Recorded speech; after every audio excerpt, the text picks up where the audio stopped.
नमस्कार, super prime time में आपका स्वागत है। आपके साथ मैं हूं Sumera Khan. Super prime time में हम आपको दिखाएंगे दुनिया भर की बड़ी और अहम खबरें, वर्ल्ड एक्सक्लूसिव और explosive news stories, world breaking news और वॉर ब्रेकिंग न्यूज युद्ध के मैदान से। शुरुआत इस वक्त की बड़ी खबर के साथ। सुपर प्राइम टाइम की युद्ध के मैदान से बड़ी खबर यह कि गाजा के बाद लेबनान में युद्ध छिड़ने की आशंका बहुत बढ़ गई है। हिजबुल्लाह पर हमले की तैयारी में है दरअसल इजरायली सेना। रूस, अमेरिका समेत 9 देशों ने जारी की है एडवाइजरी। अपने नागरिकों को लेबनान तुरंत छोड़ने की सलाह दी गई है। अपने नागरिकों को लेबनान ना जाने की हिदायत भी दी जा रही है। आज लेबनान में ईरान के राष्ट्रपति इब्राहिम रईसी की मौत के 40वें दिन अंतिम शोक सभा हुई और इसके मंच से हिजबुल्लाह प्रमुख हसन नसरल्लाह ने इजराइल पर हमले का ऐलान कर दिया। इजरायली सेना भी लेबनान में हिजबुल्लाह के ठिकानों पर ग्राउंड ऑपरेशन के लिए तैयार है। लेबनान की जंग गाजा से भी भीषण होने वाली है। 9 देशों ने अपने अपने नागरिकों को लेबनान तुरंत छोड़ने की चेतावनी दी है। बेरूत का रफीक हरीरी अंतर्राष्ट्रीय हवाई अड्डा कभी भी बंद किया जा सकता है। हिजबुल्लाह पर हमले की आशंका को देखते हुए ईरान ने भी इजराइल को अंतिम चेतावनी जारी कर दी है। देखिए कैसे अरब में एटमी महासंग्राम की बिसात बिछ चुकी है।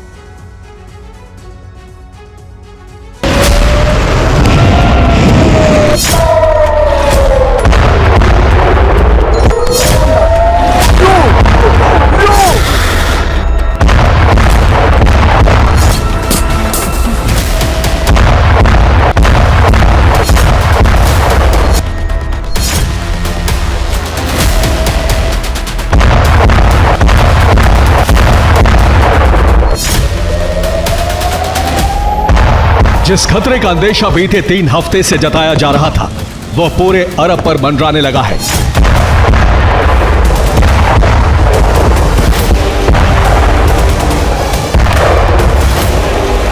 जिस युद्ध की आशंका से अमेरिका चिंतित था, वो वास्तविकता बन चुकी है।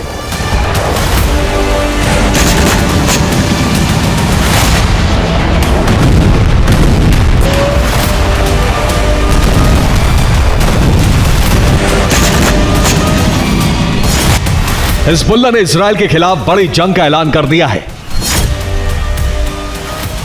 इजरायली रक्षा मंत्री ने हिजबुल्लाह को मिटाने की शपथ उठा ली है।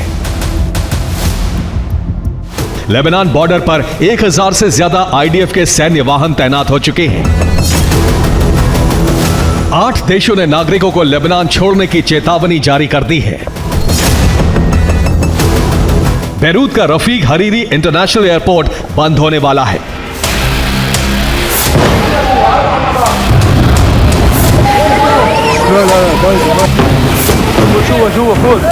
इस युद्ध की वजह है इजराइल पर हो रहे हमले और हिजबुल्लाह पर हो रहे इजराइल के पलटवार।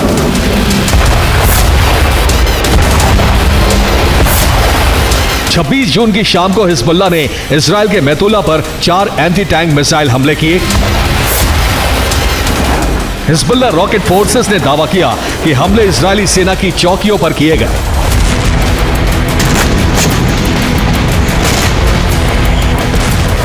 इजराइल का दावा है कि हिजबुल्लाह ने रिहायशी इलाके को निशाना बनाया और एंटी टैंक मिसाइल हमलों के बाद इजराइल के मैतुला में आग लग गई।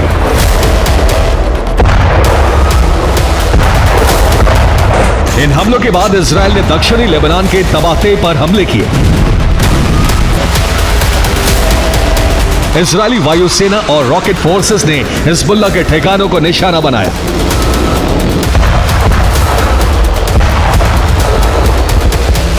इसके साथ ही इजराइल ने लेबनान के बिंत जबेल पर रॉकेट हमले किए। इससे बड़े इलाके में आग लग गई।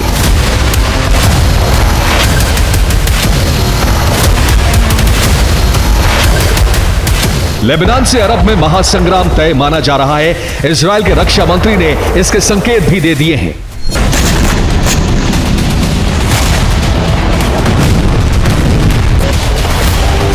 इजराइल ने लेबनान पर ग्राउंड ऑपरेशन की तैयारी कर ली है। लेबनान के बॉर्डर पर इजराइल के 1000 से ज्यादा सैन्य वाहन और आर्टिलरी तैनात हैं।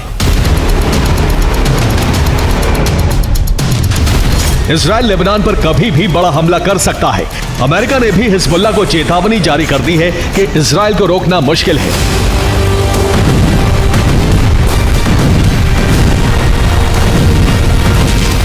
हिजबुल्लाह भी जंग के लिए पूरी तरह तैयार है।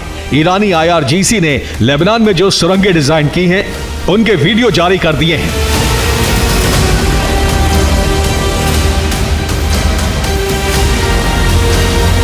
इसके साथ ही हिजबुल्लाह प्रमुख हसन नसरल्लाह भी इजराइल पर बड़े हमले की तैयारी कर चुका है।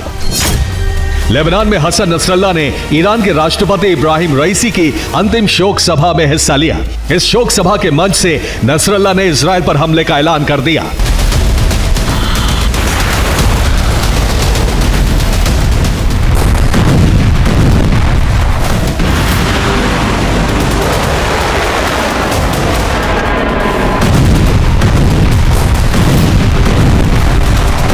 जंग एक साथ कई फ्रंट पर शुरू हो चुकी है।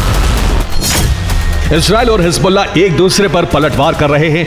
इराक रेजिस्टेंस फोर्स इजराइल पर हमले शुरू कर चुकी है। हूती की मिसाइलें लाल सागर से इजराइल के हाइफा पोर्ट तक बरस रही हैं।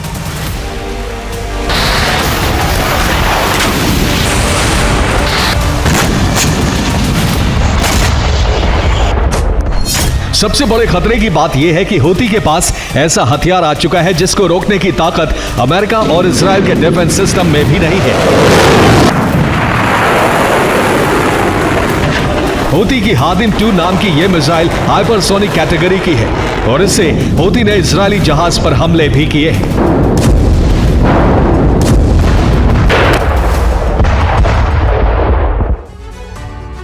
हूती ने इस मिसाइल से लाल सागर में हमले शुरू कर दिए हैं। हूती की हाइपरसोनिक मिसाइल का नाम हादिम 2 है। यह हाइपरसोनिक बैलिस्टिक मिसाइल है। यह मिसाइल सॉलिड फ्यूल से चलती है। हूती का दावा है कि इसे उसकी मिलिट्री फैसिलिटीज में डिजाइन किया गया है। हूती ने हादिम 2 से 26 जून को इजरायली मालवाहक जहाज पर हमला किया। इजराइल के इस जहाज का नाम MSC सराह B है। यह इजराइल का जहाज है और हमले के वक्त ये लाइबेरिया के लिए काम कर रहा था और इस पर लाइबेरियाई झंडा लगा था।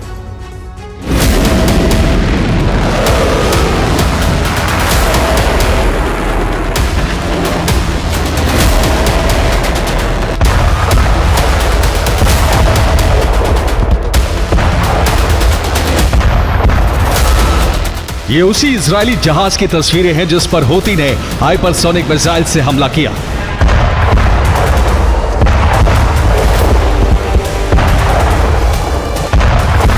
हमला उस वक्त किया गया जब यह जहाज अदन की खाड़ी से गुजर रहा था।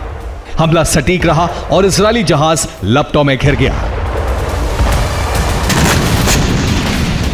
इजराइल पर रेजिस्टेंस फोर्सेस के हमले बढ़ते जा रहे हैं। इराकी रेजिस्टेंस फोर्स ने भी इजराइल पर हमले किए हैं। इराक रेजिस्टेंस ने इजराइल के एलात शहर पर ड्रोन हमले किए। इन हमलों से इजराइल के कई जहाजों को नुकसान होने की रिपोर्ट है।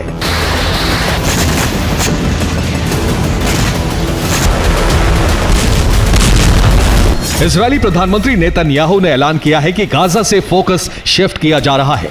इजराइल के उत्तरी बॉर्डर पर हालात संभालने के लिए सेना तैयार है।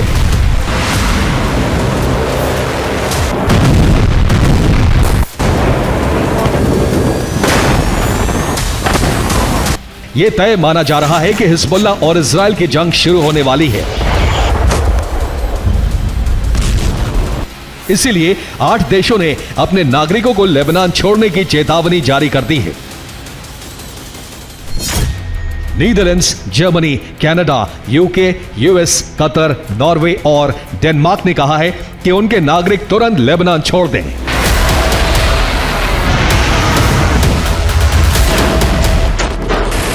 इजराइल को अमेरिका से लेबनान पर हमले का ग्रीन सिग्नल मिल चुका है, तो ईरान के कार्यवाहक राष्ट्रपति मोहम्मद मुख्बर और पुतिन की फोन पर बातचीत हुई है। अरब में परमाणु शक्तियां सक्रिय हो गई हैं। हिजबुल्लाह और इजराइल की जंग छिड़ी तो अरब में परमाणु विस्फोट की आशंका कभी भी भयावह सच बन सकती है।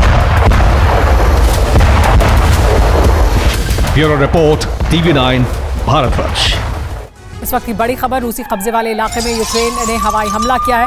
यूक्रेन के MiG-29 फाइटर जेट से स्ट्राइक की। रूसी इलाकों पर 250 हैमर एरियल बॉम्ब से अटैक किया गया। हमले में रूसी सेना के सैन्य ठिकानों को नुकसान पहुंचा है।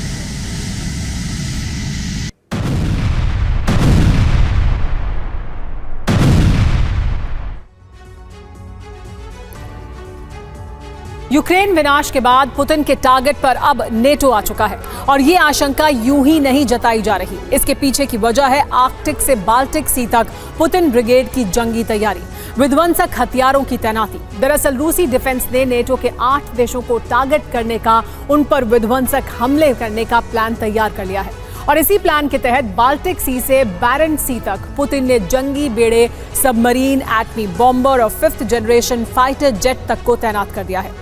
तो क्या जल्दी पुतिन नेटो के सुरक्षा कवच को ध्वस्त कर देंगे? क्या नेटो के 8 देशों में रूसी ध्वज फहरा देंगे? आप भी देखिए।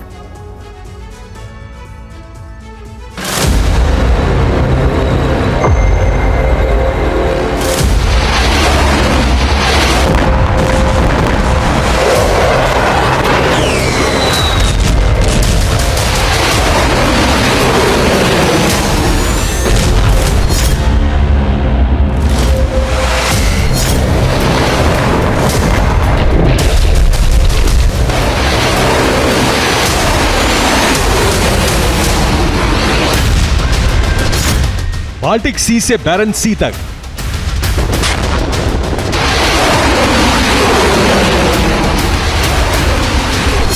नीले समंदर से बर्फिस्तान तक,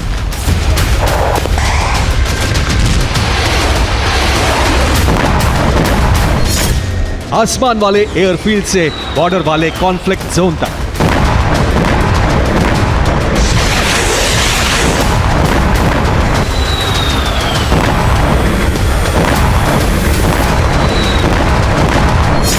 रूस ने ऐसे विनाशकों को झोंक दिया है जिनका सिर्फ एक मकसद है, बारूदी तबाही मचाना।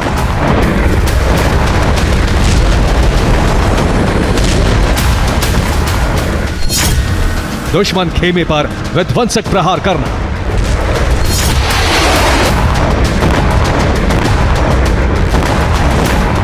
सब कुछ तहस नहस करना।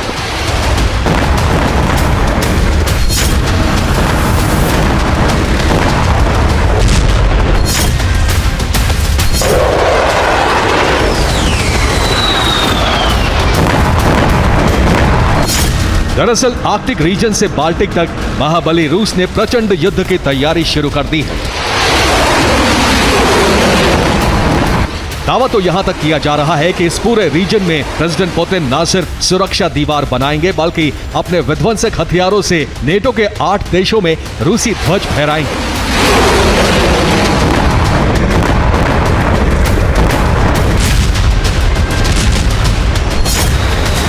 क्योंकि पुतिन के आदेश के बाद रूसी डिफेंस ने आर्कटिक और बाल्टिक बॉर्डर पर RS-24 यार्स मिसाइल तैनात की है। इन क्षेत्रों में रूसी नौसेना के युद्धपोत और सबमरीन ने भी मोर्चा संभाला है। जहां बाल्टिक सी में रूसी युद्धपोत जिरकॉन हाइपरसोनिक मिसाइल से लैस हैं, तो वहीं आर्कटिक में तैनात सबमरीन RSM-56 बुलावा मिसाइल से लैस है।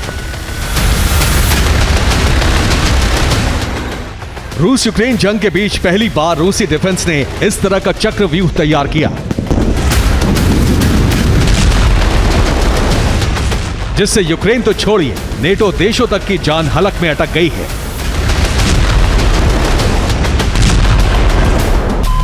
यूरोप से लेकर अमेरिका तक सनसनी फैल गई है।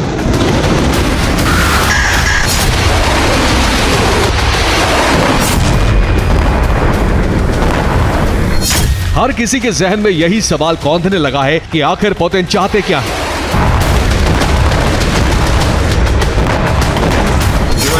Food.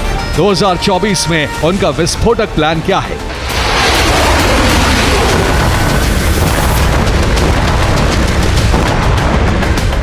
क्या रूस यूक्रेन युद्ध जल्द ही एटमी वॉर की शक्ल लेगा, या फिर जो हश्र यूक्रेन का हुआ उससे भी भयावह मंजर नेटो के चंद देशों का होगा?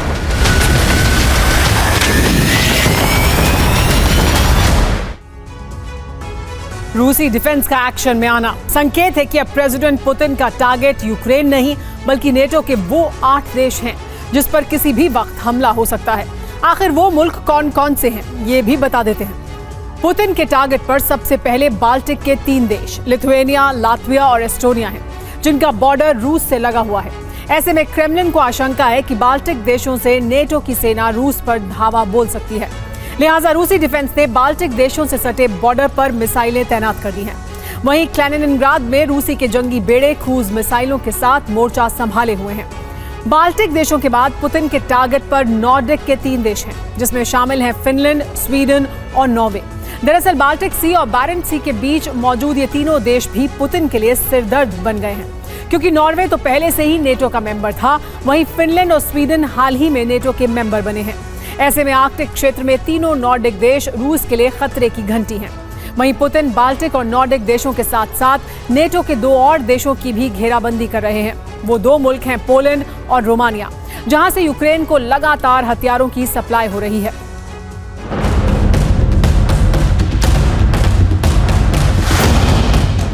गौर करने वाली बात यह है कि जहां पोलैंड और रोमानिया से पश्चिमी देश धड़ल्ले से हथियारों की सप्लाई कर रहे हैं, वहीं बाल्टिक देशों ने भी पुतिन के खिलाफ मोर्चा खोल दिया है।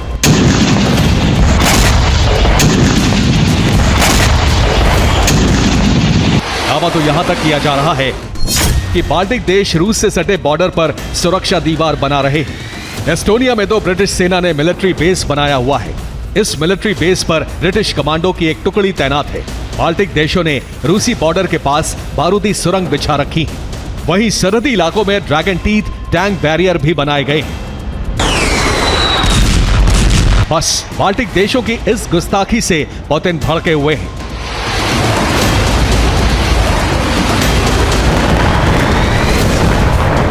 क्योंकि आशंका ये जताई जा रही है कि बाल्टिक देशों के साथ मिलकर नेटो की सेना कैलिनिनग्राड को टारगेट कर सकती है।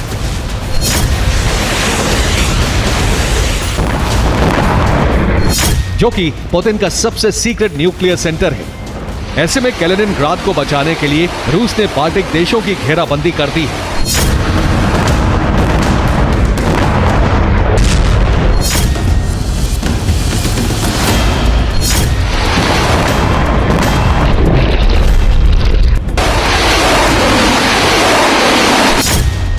वहीं फिनलैंड और स्वीडन के नेटो मेंबर बनने से भी रूस को खतरा है। दरअसल फिनलैंड की 1340 किलोमीटर लंबी सीमा रूस के साथ सटी हुई है। खास बात यह है कि फिनलैंड का बॉर्डर कोला पेनिनसुला से सटा है। कोला में रूस का न्यूक्लियर बेस और आर्कटिक नेवल बेस है।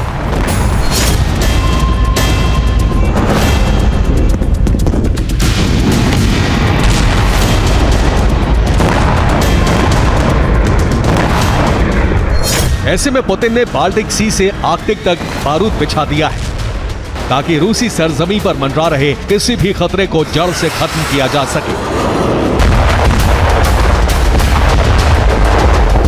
हैरान करने वाली बात यह है कि रूसी डिफेंस ने सिर्फ जंगी बेड़े, सबमरीन और मिसाइलों को ही वॉर जोन में नहीं झोंका है, बल्कि आधुनिक युग के विनाशक हथियार भी जल्द ही बैटल ग्राउंड में दस्तक देने वाले हैं।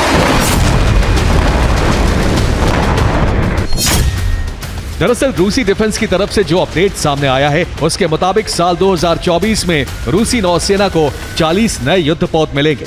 इन युद्धपोतों की तैनाती आर्कटिक से ब्लैक सी तक होगी। रूसी नेवी को 90,000 टन वजनी जंगी बेड़ा भी मिलेगा। इस एयरक्राफ्ट कैरियर पर Su-57 फाइटर जेट तैनात होंगे। रूस का Su-57 5वीं पीढ़ी का स्टेल्थ लड़ाकू विमान है।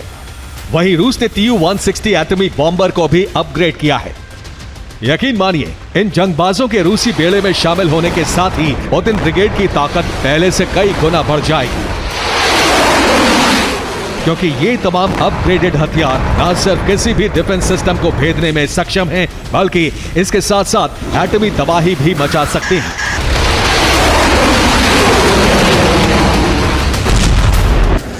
और वैसे भी पुतिन के करीबी और रूसी सिक्योरिटी काउंसिल के डिप्टी चेयरमैन दिमित्री मेदवेदेव ने धमकी दी है कि अब अमेरिका और नेटो की जगह सिर्फ नर्क में ही बची है।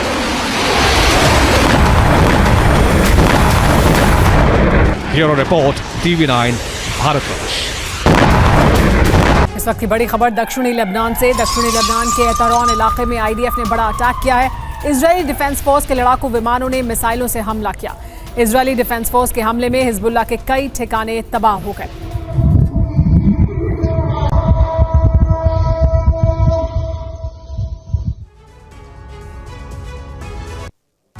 रूसी सेना ने अचानक अपने आक्रमण की रणनीति बदल दी है। रूसी फौज ने यह फैसला तब किया जब क्रेमलिन ने यूक्रेन को पूरी तरह से ब्लैकआउट करने का आदेश दे दिया। इसी के बाद से रूसी सेना 1500 किलो के बमों की बरसात कर रही है। रूसी हमले में न सिर्फ यूक्रेन का एनर्जी सेक्टर पूरी तरह से ध्वस्त हो गया है, बल्कि 24 घंटे के अंदर यूक्रेनी फोर्स के 12 ड्रोन सेंटर भी तहस नहस हो गए। तो सवाल यही है कि क्या अब यूक्रेन के पास सरेंडर के अलावा कोई दूसरा विकल्प नहीं बचा है?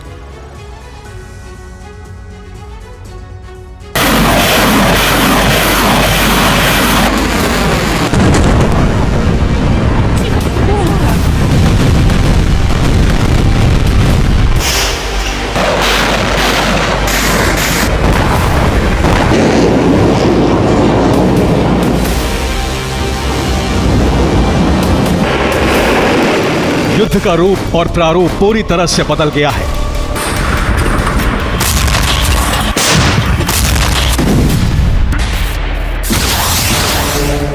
रूस यूक्रेन युद्ध अब बहुत ही भयावह हो गया है।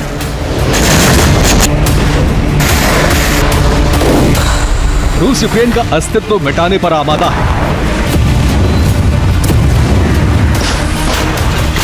यूक्रेन अपना वजूद बचाने के लिए पलटवार कर रहा है।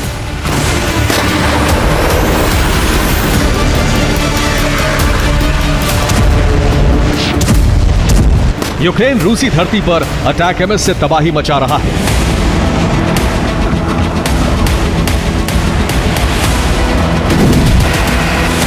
तो रूसी सेना युद्ध भूमि में अब ओडैप प्रयोग कर रही है, यानी रूस ओडैप 1500 बमों से विध्वंस मचा रहा है।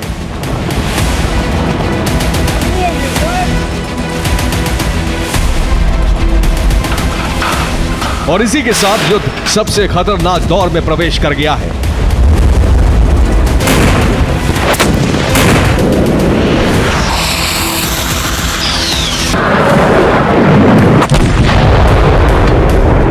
यूक्रेन की धरती पर रूसी फौज के हमले हर बीतते दिन के साथ तेज होते जा रहे हैं। रूसी सेना अब उन हथियारों से तबाही मचा रही है जिनकी काट यूक्रेन के पास नहीं है। रूसी सेना अब तक फैब 500 बमों से हमले कर रही थी, लेकिन अब उसने नई रणनीति के तहत ओडैप 1500 बमों से हमले करने शुरू कर दिए हैं। 1500 किलो वजनी ये बम जिस भी जगह पर गिर रहे हैं उस जगह को शमशान बना दे रहे हैं।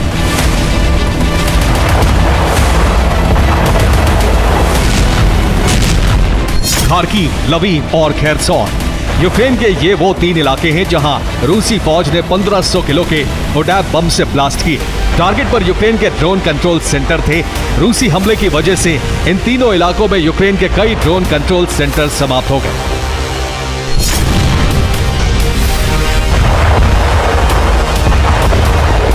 खेरसोन में रूसी सेना ने उस हेडक्वार्टर पर हमला किया जहां से लोगों को मदद पहुंचाई जा रही थी। हमले में बिल्डिंग बर्बाद हो गई, 3 कारें भी जल गईं। रूस ने खेरसोन में एक और फ्रंट पर हमला किया। हमले में कई इमारतों को नुकसान पहुंचा है, 5 लोग घायल हो गए। खार्किव में रूस ने न सिर्फ यूक्रेनी सेना के 3 ठिकानों को तबाह कर दिया, बल्कि एनर्जी सेक्टर पर भी विस्फोट किया।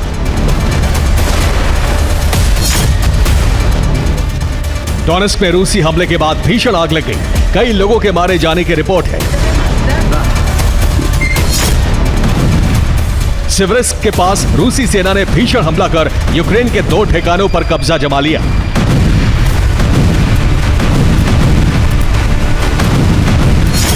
रूसी सेना की ताजा बमबारी में यूक्रेन का एनर्जी सिस्टम पूरी तरह से ध्वस्त हो गया है। यूक्रेन के बड़े भूभाग में अंधेरा छा गया है।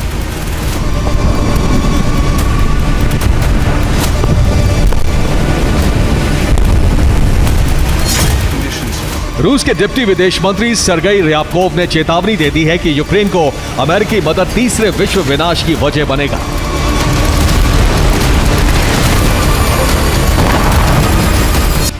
रूस के डिप्टी विदेश मंत्री का यह बयान इस बात की घोषणा कर रहा है कि यूक्रेन युद्ध अब एटमी विनाश का रूप लेता जा रहा है।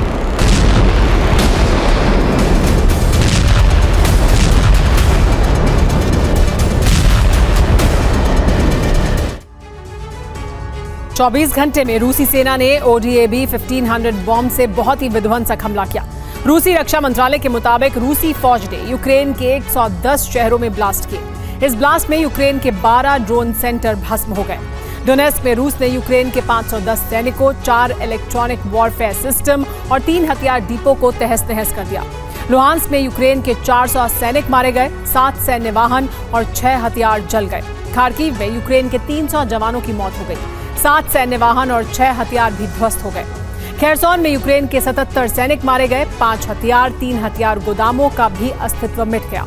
लवीव में यूक्रेन को 103 सैनिकों, 7 सैन्य वाहन और 8 हथियारों का नुकसान पहुंचा है।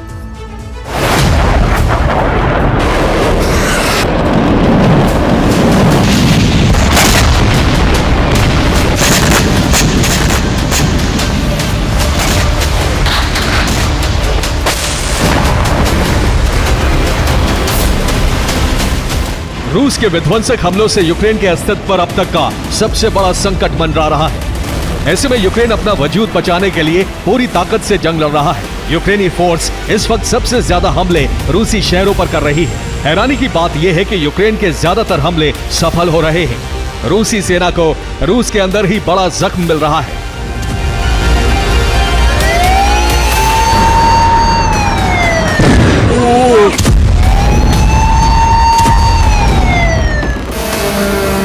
रूसी धरती पर यूक्रेनी सेना के हमले इसलिए सफल हो रहे हैं क्योंकि यूक्रेन ने ICEYE-SAR सैटेलाइट कंपनी की मदद से रूस के अंदर अपने टारगेट ढूंढ लिए हैं। ये सैटेलाइट तस्वीर उन टारगेट की है जो रूस के अंदर मौजूद हैं। इन्हीं सैटेलाइट तस्वीरों के जरिए यूक्रेन रूस में आए दिन बड़ी तबाही मचा रहा है। यूक्रेनी इंटेलिजेंस को कंपनी ने कुल 4173 सैटेलाइट तस्वीरें मुहैया करवाई हैं। इनमें रूस के 370 एयरबेस हैं, एयर डिफेंस सिस्टम के 238 ठिकाने हैं, 153 ऑयल डिपो हैं, 147 हथियार गोदाम और रूस के 17 नेवल बेस हैं। यूक्रेनी फोर्स इस सैटेलाइट तस्वीर की मदद से अब तक इनमें से 38% टारगेट पर हमले कर चुकी है।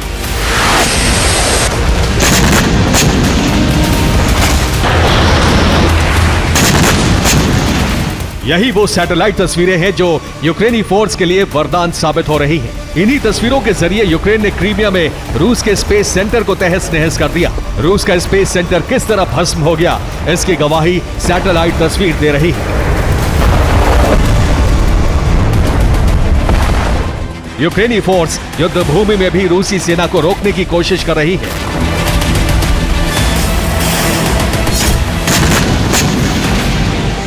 यूक्रेन ने डोनेस्क में ब्रैडली फाइटिंग व्हीकल से रूस के ड्रोन को तबाह कर दिया।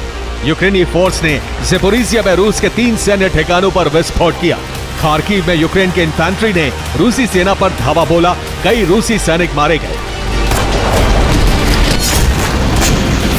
रूस का मुकाबला करने के लिए यूक्रेन ने अब यूरोपीय और अफ्रीकी देशों से लड़ाके बुला लिए हैं। ये लड़ाके यूक्रेन के लिए जंग लड़ रहे हैं।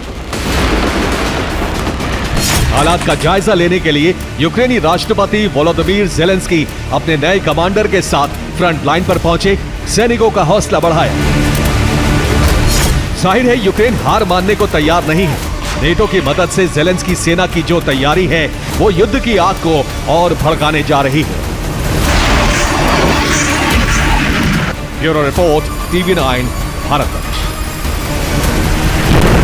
इस वक्त की बड़ी खबर पूर्वी गाजा से। पूर्वी गाजा में IDF की ताबड़तोड़ एयर स्ट्राइक। गाजा का शुजाइया शहर हमले में तबाह हो गया है। शुजाइया में हुए हवाई हमले में कई इमारतें ध्वस्त हो गईं। IDF हमले के बाद शुजाइया इलाके से पलायन शुरू हो गया है।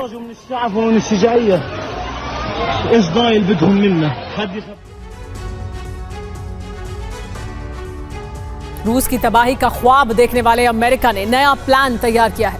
अब अमेरिका अपने सैनिक यूक्रेन भेजकर बड़ा हमला कर सकता है, लेकिन पुतिन ने पलटवार का ब्लूप्रिंट बना लिया है। पुतिन अपने जिगरी दोस्त किम जोंग के साथ मिलकर अमेरिका का मुकाबला करने को तैयार है। यानी यूक्रेन के अखाड़े में अब अमेरिका और नॉर्थ कोरिया आमने सामने आ सकते हैं। इसका सीधा मतलब है यूक्रेन कभी भी एटमी युद्ध का एपिसेंटर बन सकता है, क्योंकि किम ने खुला ऐलान किया है कि वो अमेरिका के मंसूबों को रौंदने के लिए परमाणु हथियारों का इस्तेमाल कर सकते हैं। किम के ऐलान से पेंटागन में खलबली मच गई है, जबकि साउथ कोरिया युद्ध की आशंका से घबराने लगा है।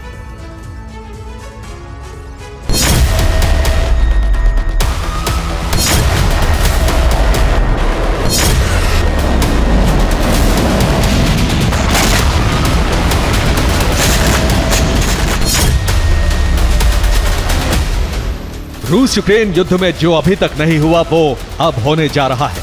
अब अमेरिका यूक्रेन की जमीन पर सैनिक भेजेगा जो रूस पर हमला करेंगे।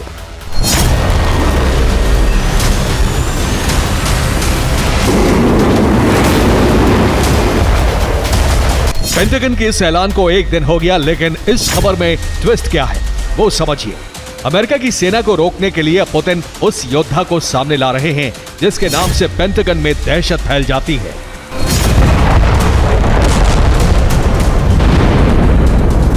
नाम तो सुना ही होगा, किम जोंग उन। रूस इस तैयारी में है कि यूक्रेन में किम की फौज उतारी जाए और उसे हाईटेक हथियारों से लैस किया जाए, जिसके बाद वो नेटो सैनिकों को चुन चुन कर मारे।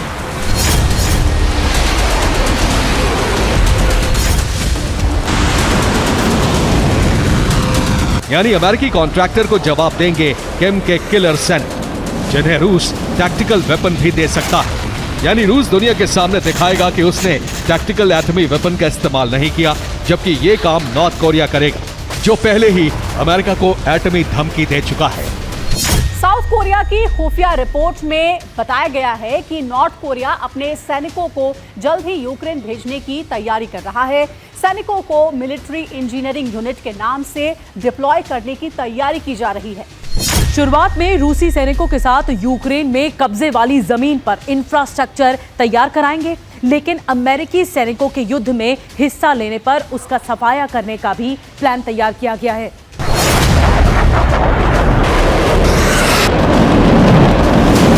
नॉर्थ कोरिया के विध्वंसक कदम पर पेंटागन की तरफ से कहा गया है कि हमारी नजर नॉर्थ कोरिया पर है। पेंटागन के प्रवक्ता पैट राइडर ने कहा है, ऐसी रिपोर्ट हमें मिली है कि नॉर्थ कोरिया अपनी इंजीनियरिंग यूनिट को डोनेस्क भेज रहा है। हमारी निगाहें ऐसे हर कदम पर है। हमें इंतजार है वो हमारी तोपों का चारा बनेंगे।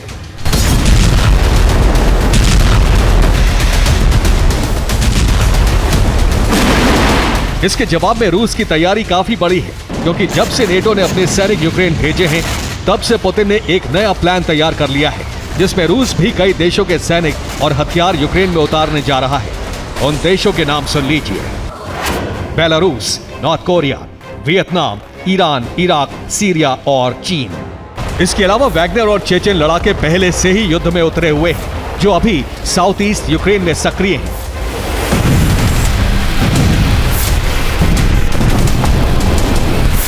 जबकि इसके जवाब में नेटो ने रूस में सबोटैज अटैक शुरू किए हैं, जो ठीक उसी तरह है जैसे नेटो के कई सदस्य देशों में अग्निकांड हुए हैं।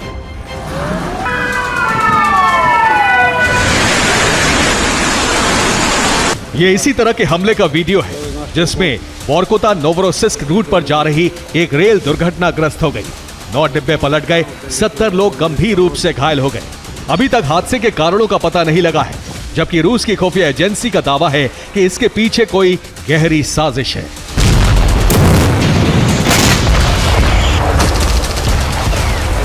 पिछले 2 महीने में इस तरह के कई हमले रूस में हुए हैं, जिसमें military base, oil depot, energy sector के अलावा रेलवे नेटवर्क को निशाना बनाया गया है।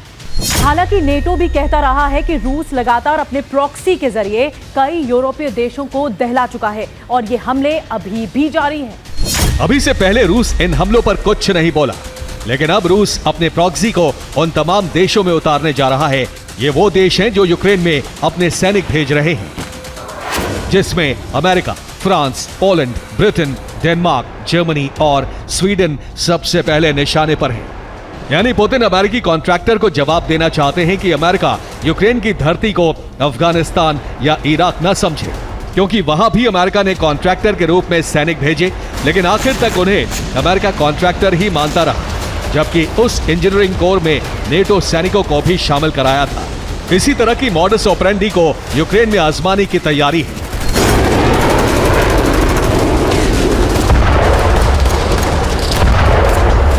जबकि पुतिन इससे फेल करने पर आमादा है, वो भी अपने प्रॉक्सी के जरिए। पुतिन का प्लान इससे भी कहीं आगे है, जहां अमेरिका और इजराइल के खिलाफ पुतिन ने वैगनर लड़ाकों को ईरानी प्रॉक्सी की मदद के लिए भेजा है। दूसरी तरफ लेबनान रूट से हथियार भी भेजे जा रहे हैं। वहीं ईरानी प्रॉक्सी गुटों को यूरोप में नेटो देशों में भेजकर तबाही लाने की तैयारी है, जबकि किम तो पहले ही अपनी सेना भेजने की हामी भर चुके हैं। इस बीच नॉर्थ कोरिया मध्यम दूरी के मिसाइलों का टेस्ट भी करने जा रहा है, जिसे जरूरत पड़ने पर यूक्रेन में नेटो सैनिकों के खिलाफ इस्तेमाल कर सके।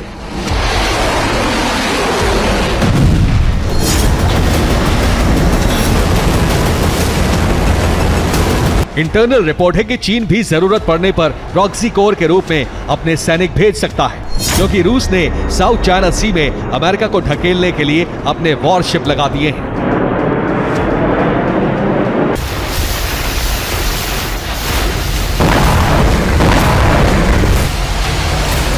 इसी वजह से अमेरिका ने अपने पैसिफिक जोन में B-52 बॉम्बर और सबमरीन का प्रदर्शन किया है। साथ ही अमेरिका रूस के आसपास एटमी हथियारों की तैनाती कर रहा है।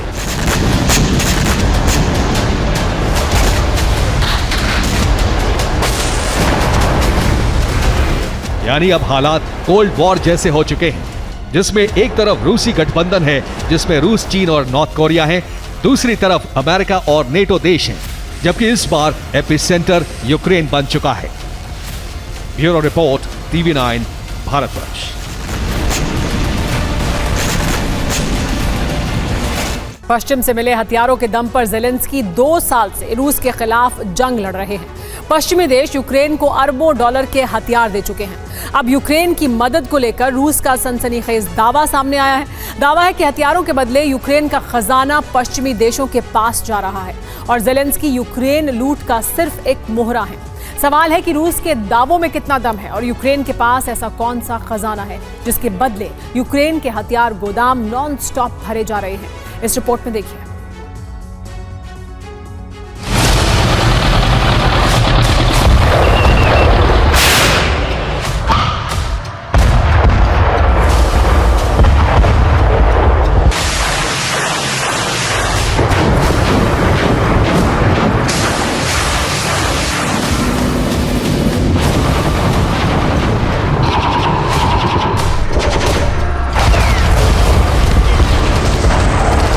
रूस यूक्रेन जंग को 853 दिन बीत चुके हैं। ना यूक्रेन की सेना पीछे हट रही है और ना ही यूक्रेन के हथियार गोदाम खाली हो रहे हैं।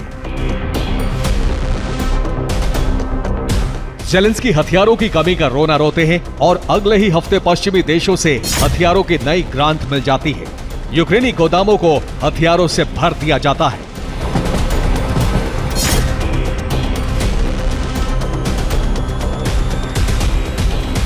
एक बार फिर पश्चिमी देशों ने यूक्रेन के लिए अपने हथियार गोदाम खोल दिए हैं। स्पेन ने यूक्रेन को $1 बिलियन की नई खेप भेजी है, जिसमें 20 लेपर्ड 2A4 टैंक, 155 mm की आर्टिलरी शेल्स, ड्रोन, सर्विलांस और ट्रैकिंग सिस्टम शामिल हैं। स्पेन यूक्रेन को एस्कॉर्ड इन्फैंट्री फाइटिंग व्हीकल भी भेजने की तैयारी में है।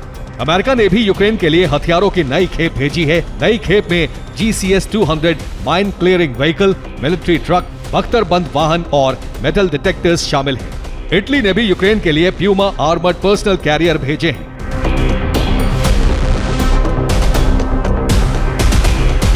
इधर लिथुआनिया ने बड़ा ऐलान किया है। वो अपनी GDP का 0.25% हिस्सा यूक्रेन को सुरक्षा और हथियार मुहैया कराने पर खर्च करेगा।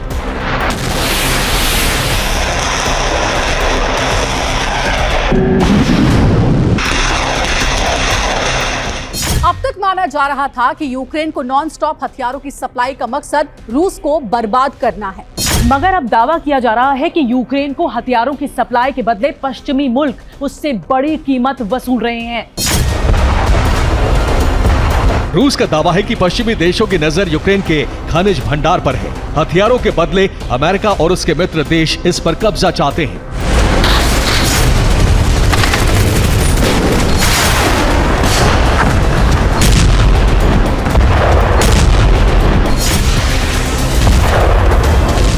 ये दावा रूसी फेडरेशन काउंसिल के सदस्य व्लादिमीर दजबरोव ने किया है। उन्होंने कहा, उपनिवेशों का भाग्य हमेशा एक जैसा ही होता है। अपनी दोस्ती के बदले यूएस यूक्रेन से भारी कीमत वसूलेगा। अमेरिका यूक्रेन के सभी प्राकृतिक संसाधन हड़प लेगा।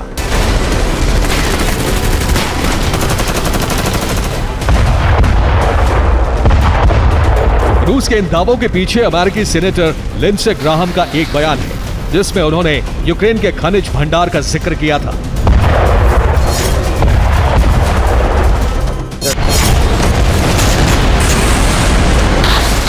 रूस की माने तो जब तक यूक्रेन में प्राकृतिक संसाधन मौजूद हैं, तब तक उससे हथियारों की ग्रांट मिलती रहेगी।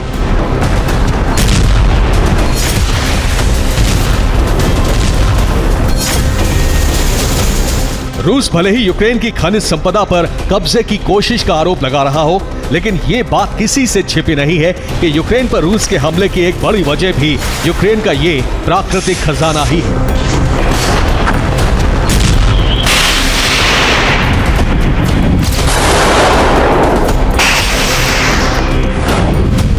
यूक्रेन के पास पृथ्वी पर मौजूद सतह का सिर्फ 0.4% हिस्सा है, जबकि दुनिया भर में मिलने वाले प्राकृतिक संसाधनों का 5% हिस्सा यूक्रेन में मिलता है।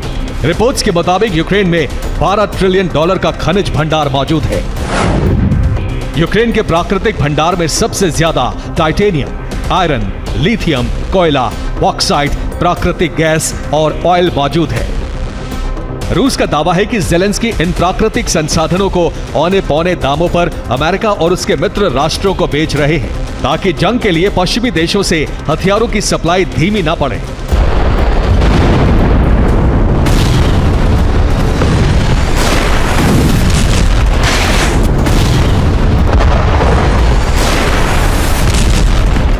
दावों की हकीकत ज़ेलेंस्की और पश्चिमी देशों के अलावा कोई नहीं जानता, लेकिन इसे रूस की एक बड़ी पॉलिटिकल स्ट्राइक के तौर पर देखा जा सकता है। दरअसल यूक्रेन में मौजूद सरकार का कार्यकाल खत्म हो चुका है। यूक्रेन में मार्च में राष्ट्रपति चुनाव होने थे, लेकिन जंग की वजह से चुनावों को टाल दिया गया। ज़ेलेंस्की अब भी राष्ट्रपति पद पर काबिज है। माना जा रहा है कि ज़ेलेंस्की पर खनिज भंडार बेचने का आरोप लगाकर रूस यूक्रेनी नागरिकों को भड़काने की कोशिश कर रहा है, ताकि उनके खिलाफ देश में विद्रोह भड़काया जा सके। रूस की इस पॉलिटिकल स्ट्राइक का असर कितना होगा, ये कोई नहीं जानता, लेकिन आज की सच्चाई यही है कि पश्चिमी देशों से यूक्रेन को नॉन स्टॉप हथियार मिल रहे हैं। ऐसे में निकट भविष्य में जंग रुकने के आसार नजर नहीं आते।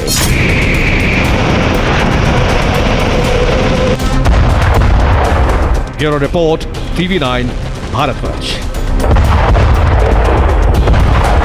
गाजा के कई इलाके पूरी तरह जमींदोज हो चुके हैं, लेकिन नेतन्याहू की जिद है, जब तक हमास का संपूर्ण खात्मा नहीं हो जाता है, तबाही का ये दौर जारी रहेगा। अब आसमान से जेट बम बरसा रहे हैं और जमीन पर IDF के टैंक राफा में घुसकर गोले बरसा रहे हैं। खौफ इतना ज्यादा फैल चुका है, राफा से लोग शरणार्थी कैंपों को छोड़कर जा रहे हैं। हजारों लोगों के पलायन से कयास लगाए जा रहे हैं, कहीं गाजा में नक्बा की वापसी तो नहीं होने जा रही।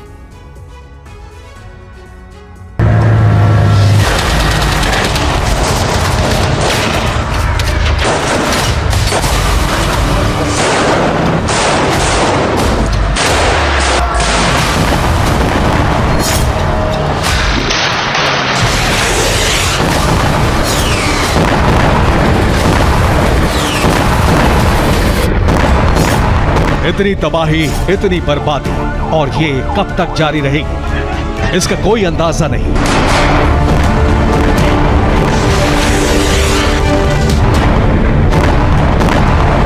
गाजा के लोग जान चुके हैं कि अब शायद यहां उनका कोई भविष्य नहीं।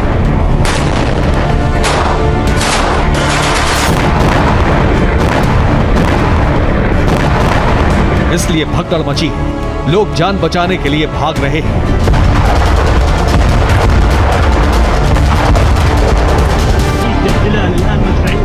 ये तस्वीर गाजा के शुजाया की है, जहां हजारों लोग एक साथ पलायन कर रहे हैं। दूसरी तरफ इजरायली फोर्स बमबारी कर रही है। हालात ठीक 1948 जैसे हैं, जब अरब इजरायल युद्ध में करीब 7.5 लाख लोगों ने पलायन किया था। अब 2024 में गाजा में वही स्थिति है, जब लोग अपने घरों को शरणार्थी कैंपों को छोड़कर भाग रहे हैं। अब सवाल उठ रहा है, क्या 2024 में गाजा में नक्बा जैसे हालात बन चुके हैं? तस्वीरें तो यही बताती हैं, क्योंकि IDF के सैनिक घरों में घुसकर तबाही मचा रहे हैं, कैंपों पर बम बरस रहे हैं, लोग चीख रहे हैं, उनके अपने मारे जा रहे हैं, जबकि इसे इजराइल हमास लड़ाकों के खिलाफ ऑपरेशन बता रहा है।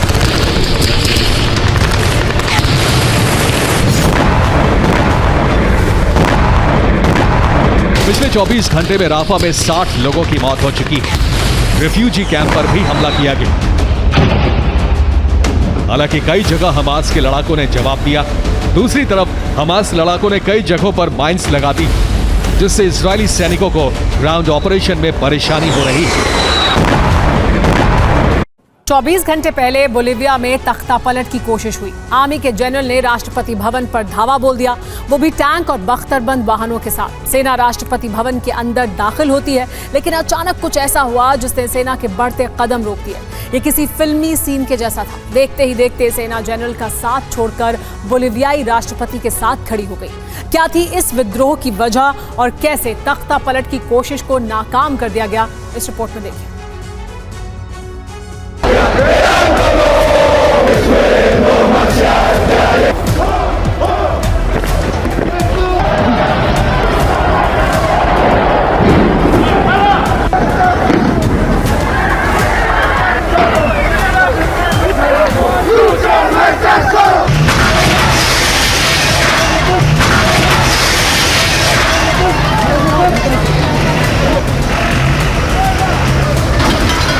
एक तरफ देश का राष्ट्राध्यक्ष खड़ा है तो दूसरी तरफ सेना का कमांडर।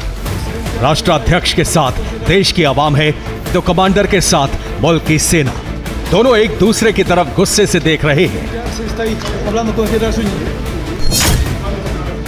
यह किसी एक्शन फिल्म का क्लाइमैक्स सीन लगता है, मगर यह कोई फिल्मी सीन नहीं, रियल लाइफ का सेट है। तस्वीरें दक्षिण अमेरिकी देश बोलिविया की है, जहां 24 घंटे पहले सेना ने तख्तापलट की कोशिश की, लेकिन बोलिविया के राष्ट्रपति की हिम्मत और साहस के सामने जनरल जुआन जोस जुनिगा का हौसला टूट गया।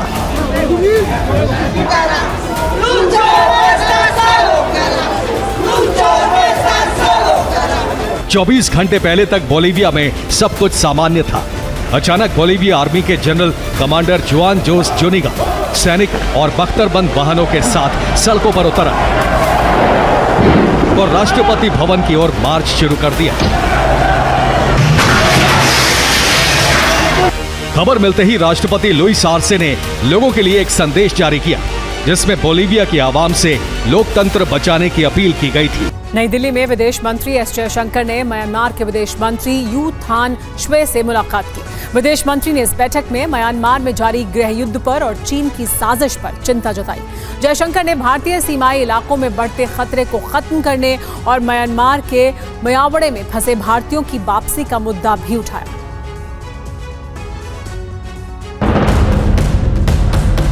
नई दिल्ली में हुई ये मुलाकात पूर्वोत्तर भारत की सुरक्षा के लिए बहुत अहम है। तस्वीर में नजर आ रहे हैं भारत के विदेश मंत्री एस जयशंकर और म्यांमार के विदेश मंत्री यू थान श्वे।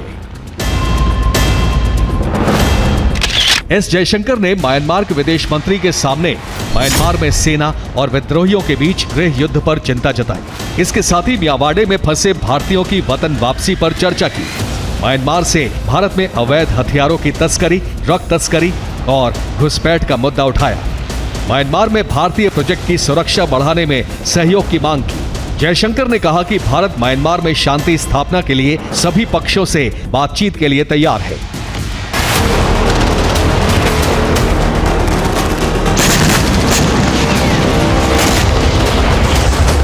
म्यांमार के कई क्षेत्रों में सेना और विद्रोहियों के बीच जंग जारी है। अप्रैल के महीने में विद्रोहियों ने जुंटा के सैन्य अड्डे और मियावाड़ी के सैन्य कमांड पोस्ट पर कब्जा कर लिया था।